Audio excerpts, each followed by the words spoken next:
Hey, happy Easter, everybody. It is Sunday morning. I am here with my special guest today. This is my son, Justin. Justin, say hi to everybody. Hi. Look at the camera too, remember? Justin is with me today. You know, if you have been paying attention, every day I'm doing a Facebook Live at 9 o'clock because of the coronavirus. I do one weekly at noon, and it's geared towards women in business to try to bring words of encouragement to help people. But because of the times of uncertainty that we were in when this coronavirus first hit and everything, God spoke to me and was like, you know, you really need to deliver a dose every day of words of encouragement. And so I decided to do it every day for the whole month of April. And so every day for the month of April, I'm reaching out at 9 a.m., doing a Facebook Live, and I'm interviewing a friend of mine, someone I'm in business with, someone that can give you words of encouragement, hope, some success tips on what you should be doing for the next 30, 60, 90 days, and in life in general, really, to be successful and not live in a world of negativity. And so with today being Easter Sunday, I thought there'd be no better special guest to bring on the show today than my own little miracle, Justin. The reason I'm doing that is because I've never really shared my story and testimony about Justin publicly. Some of you know it, and you that know me well probably know it, and I've spoken to a couple of people about it. But Justin is a story in and of himself, and so I wanted to come to you today because normally I would be in church on Easter Sunday, and probably a lot of you would be too, but because of this coronavirus, we are not. We are having to have church in our homes and having to do our own form of worship. And of course, we have worship on TV. So for me, a little backstory, my name is Trisha Turner. If you don't know, I'm a real estate broker here in Houston. And I did not grow up in church. I have two brothers who are two of my best friends, very close with them, but we were not brought up going to church. We definitely have always believed in God. We just didn't go to church. We did our own thing at home. And so I didn't grow up in church going on Easter Sunday, Christmas. We just didn't do that, but always believers. When my first child was born, which was 22 years ago, I developed this hunger to know or have a better relationship with God. Who is God? At that point, I owned a tanning salon, and several of our clients were big time churchgoers. And so they would come in, and, I was like the counselor in there. Everybody would come in and talk to me, and they'd always share testimonies and scriptures and things. And I just found it fascinating. I'd never read the Bible. So I decided I wanted to read a Bible. So I bought my first Bible, which is still the Bible that I own. I don't like things complex. So this is the NIV Study Bible. The new version, NIV, in case you guys don't see. I don't like to read those real formal ones, thou, thart, whatever, all those words. I don't read them because then I don't comprehend it and I won't retain it. So this has been my Bible now for 22 years. That's how old my oldest son is. And that's when I began going to church. And so my oldest son would go to church with me every Sunday without fail. And he would sit in the pews with me. We've been going since he was about 1.5, religiously, every Sunday, every Easter, I'm plugged in. So these times of uncertainty right now, I don't live in fear because of my relationship with God and because of how deep my relationship is, and I live by faith. I don't live in fear. So I'm not worried about these times of uncertainty. I know that we'll be okay. But I wanted to share my story about Justin with you, because that's a whole story in of itself, because not everybody has the same mindset that I have. So people do live in fear. People do live in despair, and people do not believe sometimes that there's hope. But let me tell you something, there's always hope. I got a little miracle that I get to see every single day, and I get to spend every day with him. And I will tell you about Justin. So Justin is 19 years old as of today. He will be 20 years old this December, 2020. So he was born in, 2020. He was born in the year 2000. So when Justin was born, he has Down syndrome and he has autism. I had no testing done, did not know that I was going to have a special child born. But let me tell you something. When Justin was born, I was a member of Second Baptist Church. I started my relationship with Second Baptist Church, going to Voss, went there for years until they built the Katy campus. And then I started going to the Katy campus. When I was 8 months pregnant with Justin, Dr. Young was preaching that day, and he called to do a baptism. It was like a spontaneous baptism. And, everyone needed to stand up that wanted to be baptized. And I was like, holy crap, I've never been baptized before. I want to do this. Granted, I am 8 months pregnant with Justin. Again, not knowing that Justin was this special little dude inside of me. So I'm standing in this long line of people to be baptized. There's probably, I don't know, 50 people in front of me. Dr. Young comes walking towards me down the line of people, puts his hand on my stomach, and is like, you got a special child in there, and walks off. Well, I'm just like, I didn't think anything about it. I thought, that was pretty cool that he just singled me out of this line of people. But I just figured it was because I was pregnant, and any gift from God any child from God is a gift. And so I was like, wow, that was really cool. Got baptized. Fast forward, Justin's born December 13th. Justin's 2 days old, and they realized, at that point, they told me he has Down syndrome. I didn't even know what Down syndrome was. I'm kind of like researching, what is this? I don't even know how to deal with this. But that was like, okay, it is what it is. It's not like I'm ever going to do anything about it. I have a child that has Down syndrome and autism. I got to figure this out. That's okay. I'm okay with that. Day 2 of Justin's life, they realized in the hospital that Justin's intestines were not attached. And so everything that I had been feeding him for 2 days was sitting in his stomach, rotting. And so Justin was deathly ill. And so I had a C-section, and granted, this was day 2, so I was barely walking. And he was born at Katy Hospital, which was a very small hospital. They were not equipped to handle Justin. And so they were like, we have to get him transferred to the NICU right away. It is imperative that he gets there now. And so Texas Children's NICU was full. They couldn't get him in. So they got him to the Women's Hospital NICU, and they told me, Justin's going to go by ambulance, and you're going to have to wait. Your doctor won't release you yet because you can't even walk yet. He'll release you tomorrow, but Justin will be fine. And I'm like, nope, that didn't happen. And my mom was there with me in the hospital, and my mom's like, she's going to leave the hospital. It doesn't really matter what y'all say. She's going to leave. So my mom drove a van at that time, and my younger brother, Scott, was there too. And so they pulled up to the hospital, and Scott wheeled me out in the wheelchair, and I got in the back of my mom's van, and we went down to Texas Women's Center where Justin was in the NICU, because I was not going to be separated from Justin. Number one, I didn't know what was going on with him, but number 2, you're not going to separate me from my son. And so that was December 15th of the year 2000.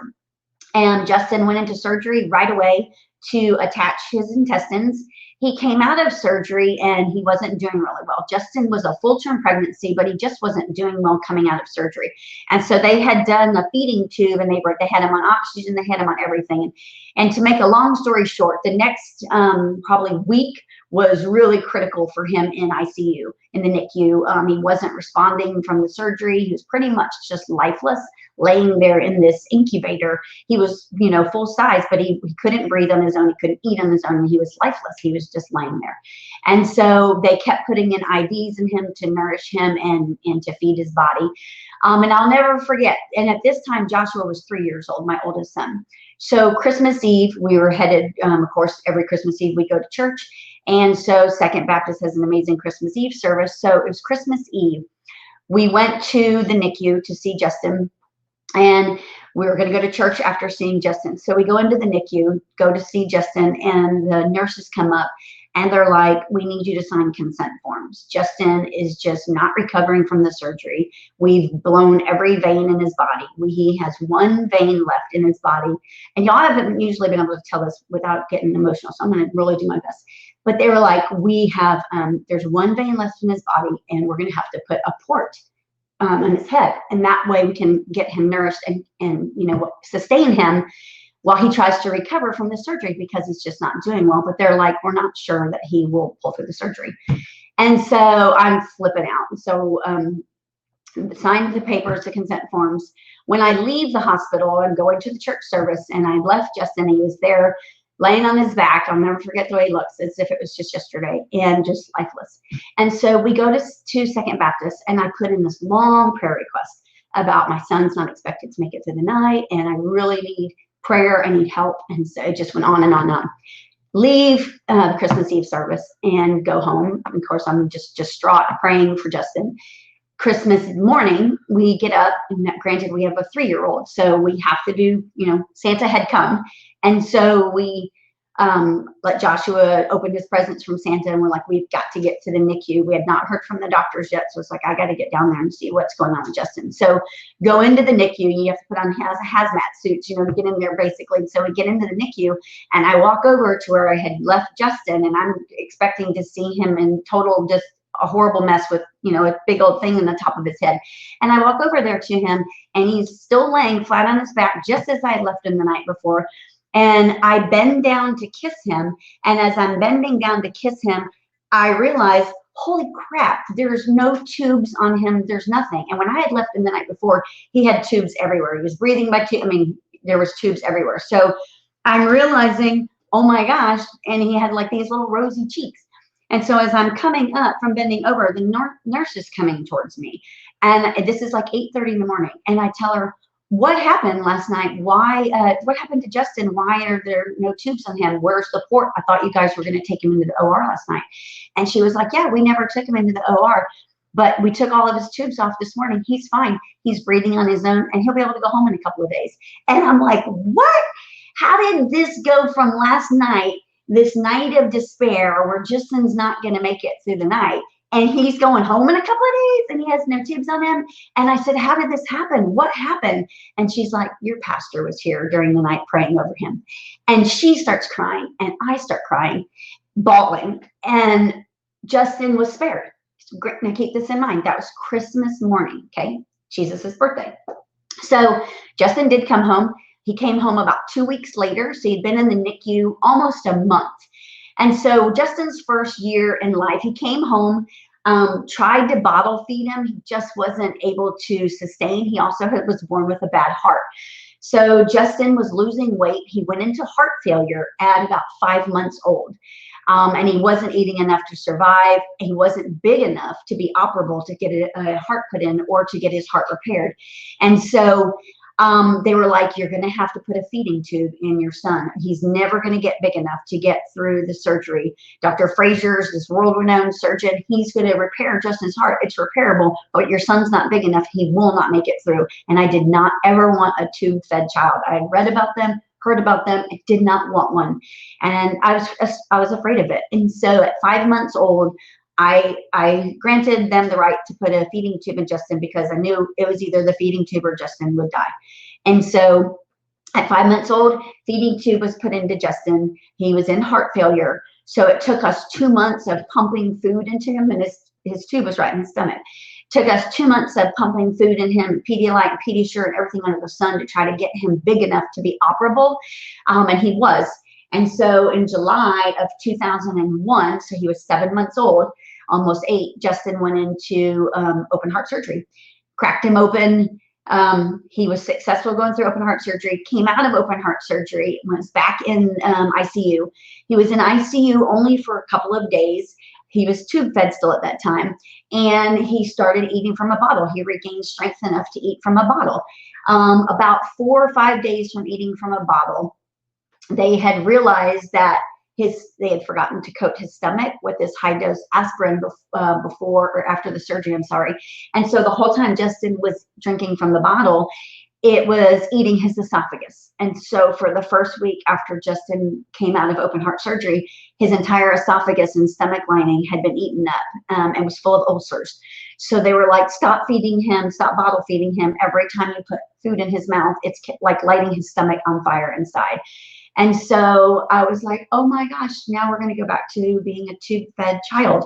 And so granted, that was when Justin was 7 months old. So fast forward many years, not many, I won't go many. I'm going to kind of go through his story as fast as I can so I don't keep you here all day. But Justin, we knew at the time he had lung issues, didn't know the degree of them. We knew now his heart was fixed, and they said, his heart, the way that it is, should sustain him probably at least till he's a teenager. So that was good news. So tube-fed child, never wanted to have a tube-fed child. So we continued feeding him, and they were like, eventually the stomach will rebuild itself and his esophagus will rebuild itself and he'll be fine. He will resume eating by mouth again. So when Justin was 3, we went on a family vacation, went to Colorado to Pikes Peak. At that time, Justin was thriving. He was doing really well, still tube fed. He was on a lot of medications. Went up to the top of Pikes Peak. And Justin wasn't able to walk. He was crawling. And so we were up on the top of Pikes Peak, and Justin was in a stroller. And we were kind of just checking out Pikes Peak. It was like beautiful. We go into this little oxygen bar and looking at the gift shop and stuff. And Justin is in his stroller, but Justin puts his head down. He was known for just taking naps randomly because he would tire often. So I thought he was taking a nap. And so as we're strolling through the gift shop, I look at Justin, and Justin's face is white as can be. His lips are purple. And I'm like, oh my gosh, I don't think he's breathing. So I look at Justin, and I'm trying to get Justin to wake up. He won't wake up. We had a van at that time too. We run to the van. We're like, we have got to get off this mountain. Justin obviously can't breathe. So I'm terrified of heights. We are coming down Pikes Peak Mountain, probably at record speed. If anyone that's been to Pikes Peak knows that mountain was like a teeny tiny sidewalk, the road. We were coming down that mountain. I'm surprised. I don't know how we didn't go flying off the mountain, but I was in the very back of the van with Justin's head out the window trying to get air and oxygen into him. And halfway down Pikes Peak, Justin came to. So he was probably, I don't know that he was all the way, I don't think he was all the way unconscious, or he probably would not have survived. I don't know though. Again, he's a miracle. God had already spared him once on Jesus's birthday. So halfway down Pikes Peak, he comes to, his eyes are open, he's breathing. We get off Pikes Peak. Make a long story short, I get back to Houston and I call Texas Children's, and I'm like, yo, we just went to Pikes Peak and Justin almost died on top of Pikes Peak. What is going on here? And they had told me that they thought he had lung problems. And they were like, we need you to come in and talk to us. So scheduled Justin for a lung biopsy. Justin was in the lung biopsy, and granted, because of his heart, they never wanted to sedate him for more than an hour and a half. Justin was in the OR for 5.5 hours with Dr. Nupturn, who was his pulmonologist surgeon. And so they come out of the OR 5.5 hours later. I'm flipping out because he should never have been under that long. They come out and they're like, okay, here's the story with Justin. Justin's, for one, they had to resuscitate him in the OR, and Dr. Nupturn was like, I had to get to the bottom of this. At that point, when Justin went down, we knew we'd be able, to get the paddles and bring him back, but we had to see what was going on. I was so deep into the surgery, I had to figure out what was going on so we could best determine what we can do about Justin's life. And so he was only able to get into one side. So just they went into the right side of Justin's chest cavity to do a lung biopsy. They were only, in 5.5 hours, only able to get into one side of Justin's chest cavity to see what was going on in there. And he was like, it took me that long just to get into there. He goes, and here's what we have found. Inside Justin's lungs, he described them as concrete cysts. He said, and his lungs are 75% full. So he has 25% lung capacity right now.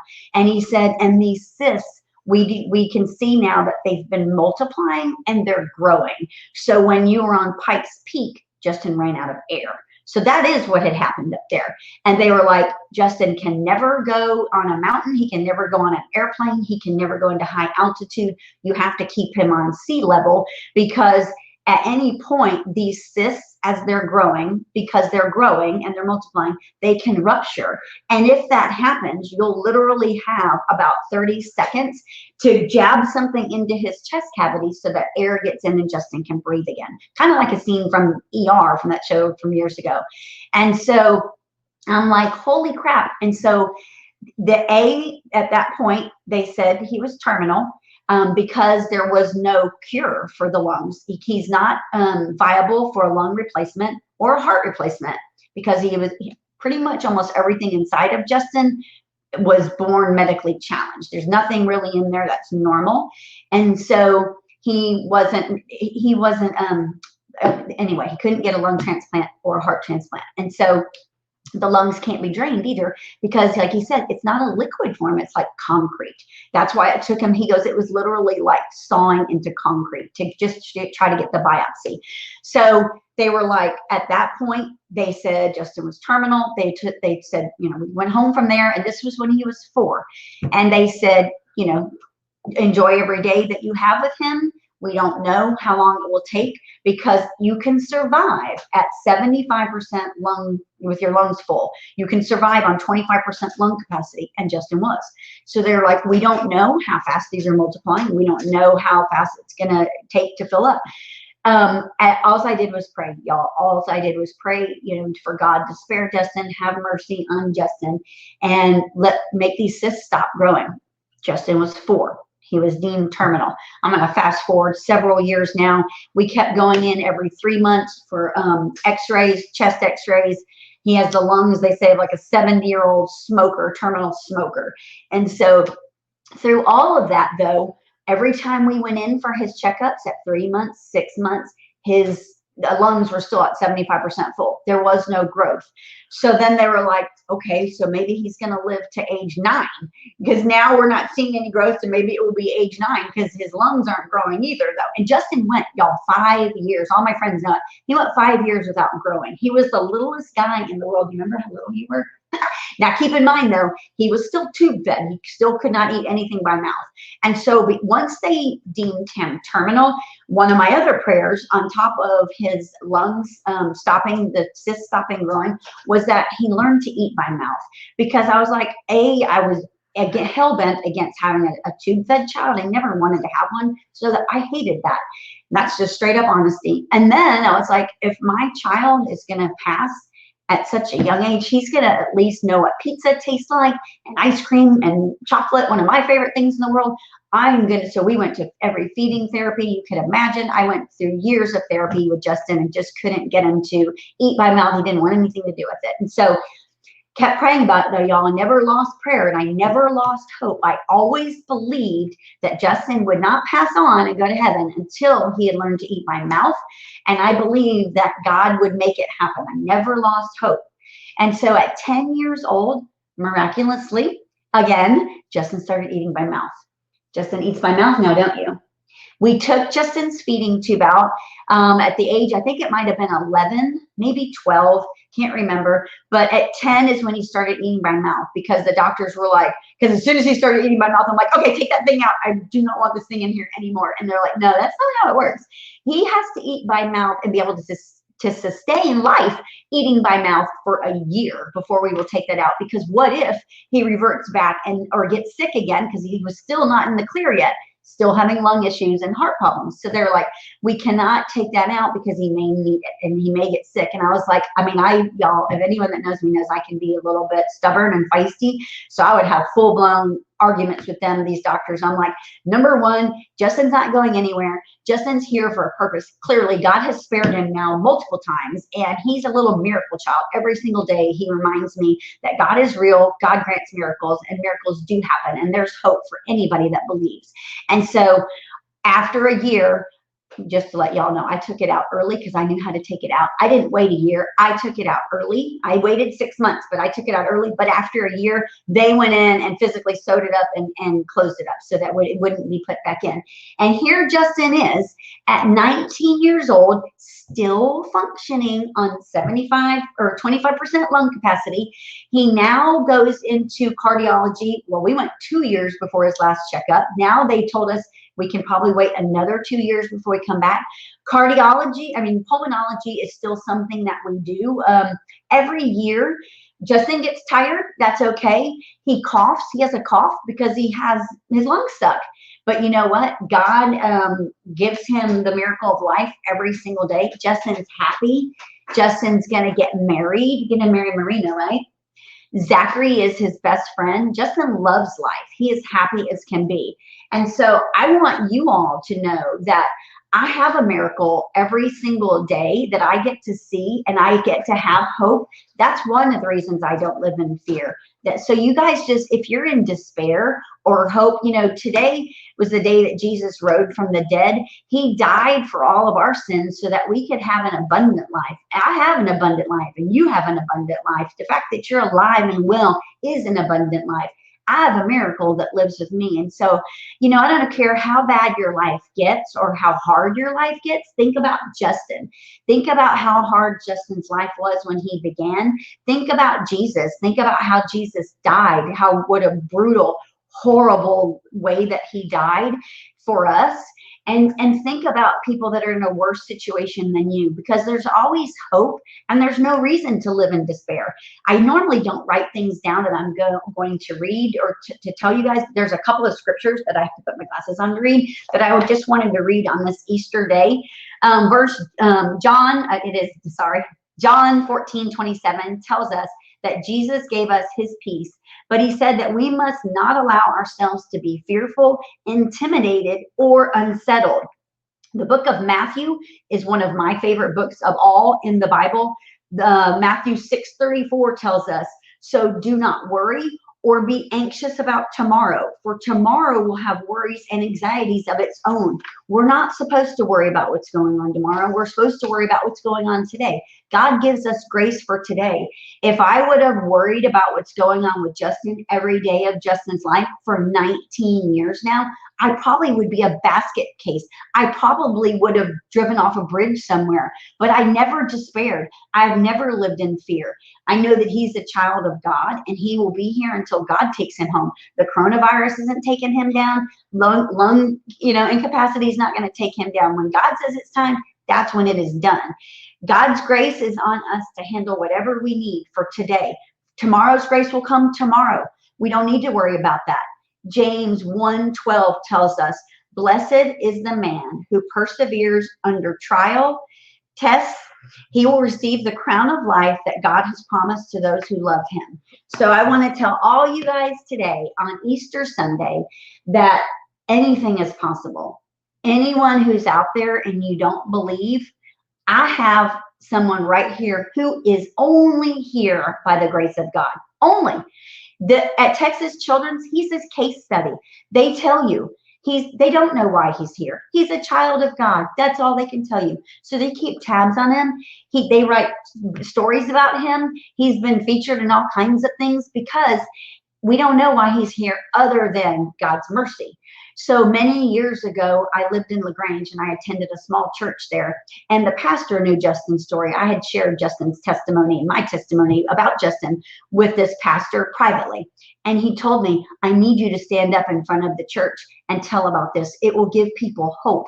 It will help them know that there is a God and that Jesus is real. And I told him at that time, and this was probably 15 years ago.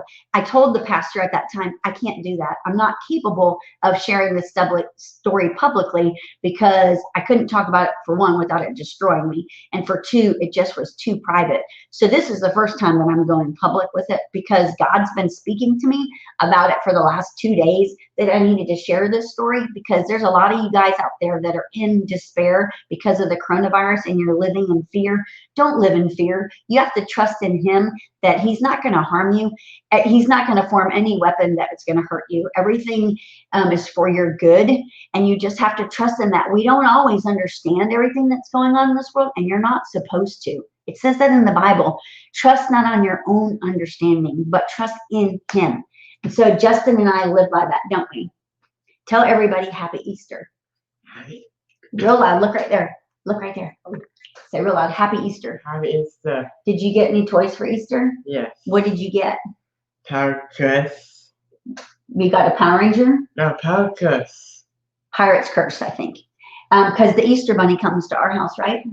Yep, Easter Bunny comes to our house. You got that. So Easter Bunny was here this morning. Y'all have a great Easter Sunday. I'm going to go watch church live on TV. I'm here if anybody is out there and needs hope, needs me to pray for them. I totally will. If you have a child that has challenges like Justin and you want me to give you words of encouragement or be a resource for you, I can do that too. So y'all happy Easter. God is good all the time. He has risen.